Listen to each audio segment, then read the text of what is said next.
আসসালামু আলাইকুম রহমতুল্লাহি ওয়া বারাকাতুহু। আশা করি আপনারা সবাই ভালো আছেন। আজকে আমি আপনাদের সামনে বহস ইসমে তাবদীল নিয়ে আলোচনা করব। তো ইসমে তাবদীল হলো আধিক্য কোনো কিছু বোঝাবে। এখানে আমি একটা অধিক গুণ লিখলাম। এটা লেখার এই কারণে যে সমগুণ বিশিষ্ট একাধিক ব্যক্তির সাথে কোনো ব্যক্তিকে বেশি তুলনা করে বলার জন্য আমরা ইসমে তাবদীল ব্যবহার করে থাকি। যেমন এখানে লিখছি অমারু আলামু মিন জাইদিন। জাইদিন অমারু অমর আলামু অধিক জানে, আলামু অধিক জানে, ইয়া আলামু থেকে আলামু অধিক জানে, মিন হতে জাইদিন জায়দ হতে, ওমর জায়দ হতে অধিক জানেন। তো জায়দ থেকে ওমরকে পৃথক করার জন্য অথবা ওমর থেকে জায়দকে পৃথক করার জন্য একজনকে উচ্চ গুণ সম্পূর্ণ বিশিষ্ট বোঝানোর জন্য আমরা ইসমে তবদিল ব্যবহার করে থাকি। যেমন এখানে ইসমে তবদিলের গঠন করলে দুইভাবে হয়ে থাকে, মুযাক্কার এক নিয়ম, মুআন্নাস আর এক নিয়ম। যেমন মুযাক্কারে আমি বলি, প্রথমত আমরা এটা জানি তো ইসমে তবদিল গঠন করতে হয় ফেলে মোজারে থেকে। যেমন আমি যদি বলি ইয়াং ইয়াং সু রু, ইয়াং শুরু থেকে কি বলে মুযাক্কারে ইসমে তবদিল গঠন করে দেখেন। প্রথমত আলামত মোজারে বিলুপ্ত করে তদস্থল জবাব বিষয় একটা তদস্থল জবাব বিষয়টা একটা কি নিব, হামজা নিব। হামজা নেওয়ার পরে এখান থেকে কি নুন সদ্র এই তিন কলমা বসে দিব। এবার দেখেন ফা কলমা সাকিন থাকবে, আইন কলমা যদি জবর না থাকে তাহলে জবর দিতে হবে। আইন কলমা এখানে পেশ আছে, তাহলে এখানে কি দিব, জবর দিব। হয়ে গেছে আং সর, আং সর, শেষ। এটা একটু গঠন পানি। জাস্ট আমরা কি করব, এখানে যে আলামতে মোজারা থাকবে আলামতে মোজারাকে কি করব, বিলুপ্ত করে তদাস্থলের জবর বিষয়টা একটা হামজা নেব। আর এই হামজাটা কিন্তু হামজা অসলি, হামজায় হামজা কতই, সরি হামজা অসলি না, হামজা কতই। এই হামজাটা হামজা একটা কি, হামজা কতই, কারণ এটা শুরুতেও উচ্চারণ হবে, শেষে উচ্চারণ হবে। এখানে দেখেন বাক্যের শেষে আলাম ওইখানে উচ্চারণ হয়েছে, হামজাটা কতই।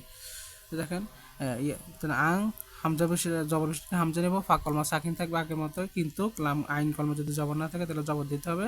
যেমন এখানে ফেস ছিল, তারপর আমি কি করলাম, ফেস থেকে জবর নিলাম, আর লাম কলমা আগের মতো বহল থাকবে। তাহলে ইয়াং শুরু থেকে আংসুর, আংসর, ইয়াং শুরু থেকে আং সরু, ইয়াং ইয়াং সরু থেকে আং সরু, ইয়াং সরু থেকে আং সরু। আশা করি বুঝছেন।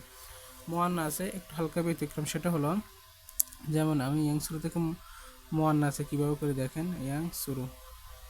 যেমন প্রথমত আলামত মোজারা বিলুপ্ত করব, করে এখানে যে তিন কলমা থাকে নুন সদ র, এটাকে লিখে নিব। লিখে নিয়ে ফা কলমাতে আমি ফেস দিব, আইন কলমাতে সাকিন করব, আর লাম কলমাতে জবর দিয়ে শেষে একটাই আলিফে মাকসুরা, আলিফে মাকসুরা নিব। আলিফে মাকসুরা হলো কি, জবর বিশিষ্ট, মানে একটা ইয়া থাকবে খালি, একটা ইয়া খালি থাকবে, তার পূর্ব অক্ষর খাড়া জবর হবে, এটা আলিফে মাকসুরা। এতটুকু বুঝেন। আলিফে মাকসুরা হলো খাড়া জবর বিশিষ্ট এবং তারপরে একটা ইয়া থাকবে যেটার মধ্যে কোনো হরকত থাকবে না। যেমন কি নুসর, নুস র, অধিক সাহায্যকারিনীর একজন মহিলা, নুসর।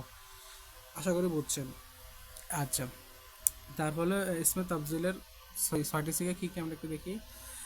আং সরু, আং সরনে, আং সরুনা, এইটা মানে জমা মুজাক্কার যেটা, এটা কিন্তু আবার ইসমে তাবজিল জমা মুজাক্কার যেটা, এটা আরেকভাবে করা যায়, আনা আসিরু, আনা আসিরু, আনা সিরু,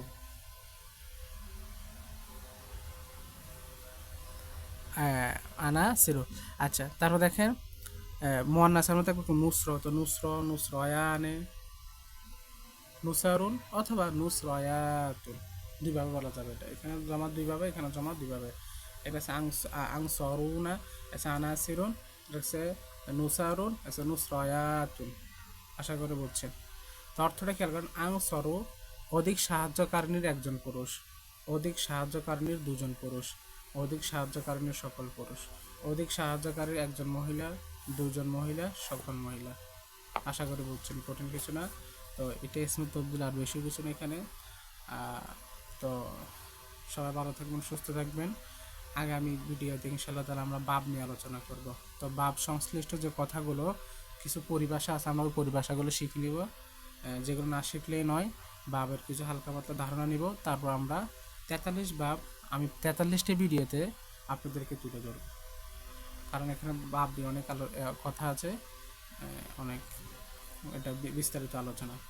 মূলত হলো কি আমরা যে কি বলে ফেলের মাজদার থেকে ইসমি তবদিল পর্যন্ত শিখলাম বাবের মধ্যে, সেগুলো সবগুলো একসাথে তুলে ধরা হবে। তাহলে এটা একটু অবশ্যই বুঝতে পারছেন, এটা একটু কি হবে, আলোচনা একটু দীর্ঘ হবে। এই জন্য 43 বাব একটা ভিডিওতে আমাকে তুলে ধরতে হবে। তো সবাই আমার জন্য দোয়া করবেন, আর আগামী ভিডিও পাওয়ার আগ পর্যন্ত সবাই সুস্থ থাকবেন। আল্লাহ হাফেজ। আসসালামু আলাইকুম ওয়া রাহমাতুল্লাহি ওয়া বারাকাতুহু।